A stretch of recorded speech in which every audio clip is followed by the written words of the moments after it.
அன்பே சிவம் மனமே குரு என்றுணர்த்திய குருவே போற்றி.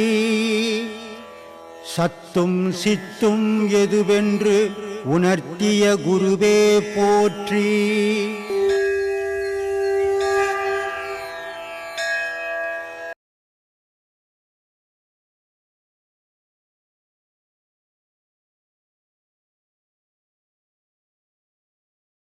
சாமி, ருத்ராட்சம் அணிவதும் திருநீர் பூசுவதும் திருவாசகத்தில் பாடுவதும் திருமுறையில் ஓதுவதும் தான் சைவம் என்கிறார்கள் சிலர். சரி, சைவம் என்ன சாதியா மதமா? இது சைவம், விஷ்ணு, இது சிவபுராணம், இதெல்லாம் மனுஷன் பிரிச்சுக்கிறது. மனித புராணம் ஒன்று, தெய்வ புராணம் ஒன்று தான். இந்த மனித புராணம் தெய்வ புராணத்தில் இணையணும். மீதி எல்லாம் பிரிச்சு மனுஷனாக பார்த்து பிரிச்சுக்கிறது தான். கடவுளில் வேறுபாடு, விஷ்ணு வேறு கிடையாது, சிவம் வேறு கிடையாது. நான் நேற்று கூட அதை தான் சொன்னேன். சிவம் என்றது ஒரு பெரும் பரம்பொருள். ராவணனை ராமர் வதம் பண்ணிடுறார். அதில் பல ஆயிரம் பேர் சாகிறாங்க. அந்த தோஷத்தை தீர்க்கறதுக்காக மகாவிஷ்ணு ராமேஸ்வரத்தில் லிங்கம் செய்து வழிபடுறார். அப்போ தோஷம் யாரை கும்பிட்டா, மகாவிஷ்ணுன்றவர் ஒரு கடவுள், அவருக்கே தோஷம் பிடிக்குது. அப்போ அந்த தோஷத்தை நீக்கணும்னா யாரை கும்பிட்டா தோஷம் நீங்கும் அப்படின்னா சிவபுராணம் கும்பிட்டா தான் தோஷம் நீங்கும் அப்படின்னு மகாவிஷ்ணுவை சிவலிங்கத்தை செய்து அவர் அந்த தோஷத்தை தீர்த்துக்கிறார். எல்லா கடவுள்களும் சிவத்திலேருந்து உதிர்ந்தது தான். அதனுடைய செயல்பாடுகள் இந்த உலகத்துக்கு வந்து மகாபாரதத்தில் ஒரு இடத்துல சொல்லுவார், எப்பப்பெல்லாம் அநியாயம் உலகத்தில் ஏற்படுதோ, எப்பெல்லாம் அக்குறும்பு ஏற்படுதோ அப்பெல்லாம் நான் அவதரிப்பேன் அப்படின்வார். இதனுடைய பொருள் என்னான்னு பார்க்கணும். மகாவிஷ்ணுனாலும் சிவன் தான், சிவம்னாலும் மகாவிஷ்ணு தான். ஆனால் இதில் ஒரே ஒரு வித்தியாசம் என்னன்னா, சிவபெருமான் வந்து மகாவிஷ்ணுவை வழிபட்டது கிடையாது. மகாவிஷ்ணு பல முறை சிவபெருமானை வழிபடுறார். ஏன்னா அந்த சக்தியிலேருந்து வந்தது தான் மகாவிஷ்ணு, அதிலேருந்து வந்தது தான் அம்பாள், அதுலேருந்து வந்தது தான் 5 பஞ்சபூதம். இப்படி ஒன்றுலேருந்து ஒன்று லிங்க். அதெல்லாம் தோன்றலைன்னா இங்கே உலகம்னு ஒன்று இருக்காது. அதனால் மகான்கள் தோன்றியது, மனுஷன் தோன்றது அவன் விருப்பத்துக்கு இங்கே பிறக்கிறான். ஆனால் மகான்கள் இங்கே பிறந்ததுக்கு காரணம் இறைவனுடைய விருப்பத்துக்கு பிறந்தாங்க. அந்த மகான்கள் இந்த உலகத்தில் வரலன்னு சொன்னால் நமக்கு கடவுளை பற்றி தெரிஞ்சிக்க முடியாது, நல்லதை பற்றி தெரிஞ்சிக்க முடியாது, கெட்டதை பற்றி தெரிஞ்சிக்க முடியாது. ஏதோ ஒரு மிருகம் மாதிரி வாழ்ந்துருப்போம் நம்ம. அந்த மகான்கள் வகுத்து கொடுத்ததால தான் நம்ம மனிதர்களாக வாழ்ந்துன்னுக்குறோம், நல்ல மனப்பக்குவத்தோடு வாழறோம், நல்ல குடும்பங்கள் நடத்துகிறோம். இதையெல்லாம் அந்த மகான்கள் கற்றுக் கொடுத்தது தான். அதனால தான் நான் மகான்களுக்கு முதல்ல அங்கே சிலைங்களை வச்சேன். 18 சித்தர்கள் உலகத்தில் எங்கேயும் செய்யாத விஷயங்கள்லாம் செய்தேன். 18 சித்தர்களை கோபுரத்தில் வச்சேன், 18 மகான்களை சுற்றி வச்சு கண்ணாடி போட்டு வச்சுருக்கிறேன். ஏன்னா மகான் என்றவன் தனி ஆசிரமத்துக்கு சொந்தம் இல்லை, தனி மக்களுக்கு சொந்தம் இல்லை. அவன் மகான் எப்போ ஆகிறான்னா அவன் உலகத்துக்கு சொந்தமானவன். அவனை யார் ஒன்றாலும் கொண்டாடலாம், இது யாருக்கும் உரிமையற்றவன். தனி மனிதனாக இருக்கும்போது அவன் வீட்டுக்கு உரிமையானவன், வீட்டில் இருக்கிறவங்க தான் கொண்டாடுவான், ஊரில் இருக்கிறவங்க கொண்டாட மாட்டான். அப்போ மகான்கள் தோற்றம் இறைவனுடைய ஆணைக்கு ஏற்று நடக்குது. அவன் வரான், அவனுடைய காரியங்கள் நல்லது கெட்டது எல்லாத்தையும் உலக மக்களுக்கு சொல்லிவிட்டு அவன் எங்கேருந்து வந்தானோ அதில் போய் இணையிறான்.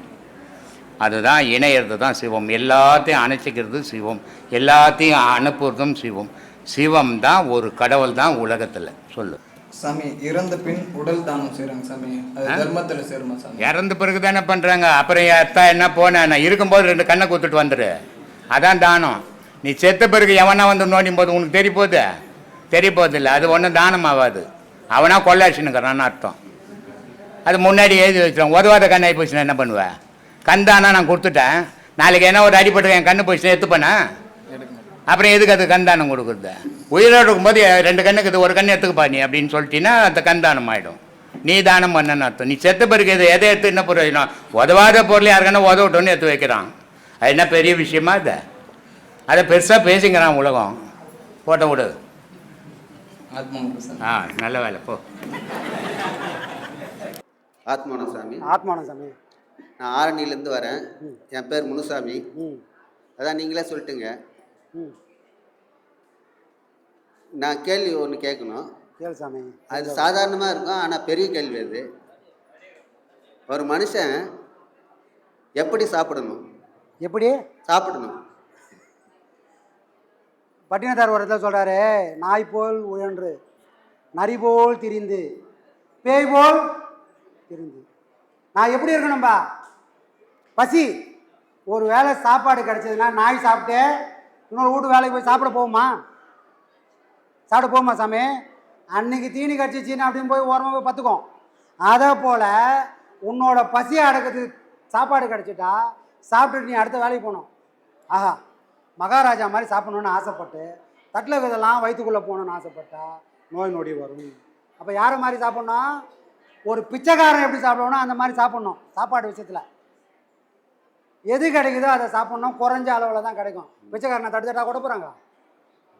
அப்போது எப்படிப்பா சாப்பிட்ணும்? உன் புத்தியை மழுங்க அடிக்காத அளவுக்கு சாப்பிட்ணும். எப்பவுமே வயிற்றுல ஒரு தீ எரியிற அளவுக்கு சாப்பிட்ணும். அந்த தீயை அணைச்சிடாத அளவுக்கு சாப்பிடணும். புரியுதுங்களா? அதனால தான் சாப்பிடக்கூடிய சாப்பாடு இது 1/4 பங்கு, தண்ணி 1/4 பங்கு, காற்றுக்கும் ஒரு 1/4 பங்கு விடணும்னு சொன்னாங்க. புரியுதுங்களா? ஆகாரன்றது அரை வயிறு தான் இருக்கணும், தண்ணின்றது 1/4 பங்கு தான் இருக்கணும். மிச்சம் இருக்கிற 1/4 பகுதி எது? காற்று சுவாசம் சீராக போகிற அளவுக்கு அங்கே இடம் இருக்கணும். அப்போ சாப்பாடு எப்படி இருக்கணும் சாமி? அரை வயிறு சாப்பிடணும். அதுதான். அதனால தான் நான் நிறைய சொன்னேன், பேர் வயிறு ஃபுல்லாக சாப்பிட்றாங்க சாமி. ஆமாம் அது செல்லு பார்த்து சாப்பிட்றாங்க. ஆமாம். நம்மளுக்கு கஷ்டமாக அது ரொம்ப.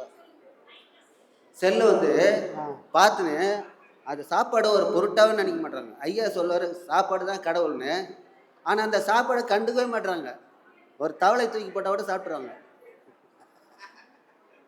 உண்மையாக போய்யா சாமி? நிறைய பேர் செல்லு பார்த்துன்னு சாப்பிட்றவங்க நிறைய பேர் இருக்காங்க. ஆமாம் ஆமாம் ஆமாம். அந்த மாதிரி ஒரு சாப்பாட்டுக்கு ஒரு மரியாதை கொடுக்கணும். அது கும்பிட்டு சாப்பிட்றாங்க நிறைய பேர். அவன் வந்து சாப்பாடை பார்க்கவே மாட்டான், செல்லு மட்டும்தான் பார்த்துன்னு அதை சாப்பிட்றாங்க நிறைய பேர். அதனால தான் இந்த கேள்வி கேட்டேன் சாமி. நல்ல சாமி, இது ஒரே நல்ல கேள்வி. ஒரு மனுஷனுக்கு இறைவன் வந்து 2 விதமான கணக்கு வச்சுருக்கான். ஒன்று மூச்சு கணக்கு, ஒன்று சாப்பாடு கணக்கு. எப்போ உன் வாழ்நாளில் உனக்கு இத்தனை கோடி மூச்சு தான் உன்னால் சுவாசிக்க முடியும், அதை இருந்தா குத்துட்டேன், உன் வாழ்நாளுக்குள்ளே இந்த சுவாசம் பண்ணிக்கப்பான்னு குத்துட்டான். இன்னொன்று அபிகள் நாயகர் சொன்ன மாதிரி தான், ஒரு அரிசியிலையும் உன் பேர் எழுதியிருக்கு. அப்படின்னா என்ன அர்த்தம்? உன் வயிற்றுக்குள்ளே இவ்வளோ அரிசி தான் போகணுன்னு இறைவன் ஏற்கனவே தீர்மானிச்சிட்டான். இப்போ நீ அதை உனக்கு சாப்பாடு போடுறாங்க, அதை பார்த்துக்கினு அதை ரசிச்சுக்கினு நீ சாப்பிடும்போது அந்த சாப்பாட்டோட அளவு குறையும்.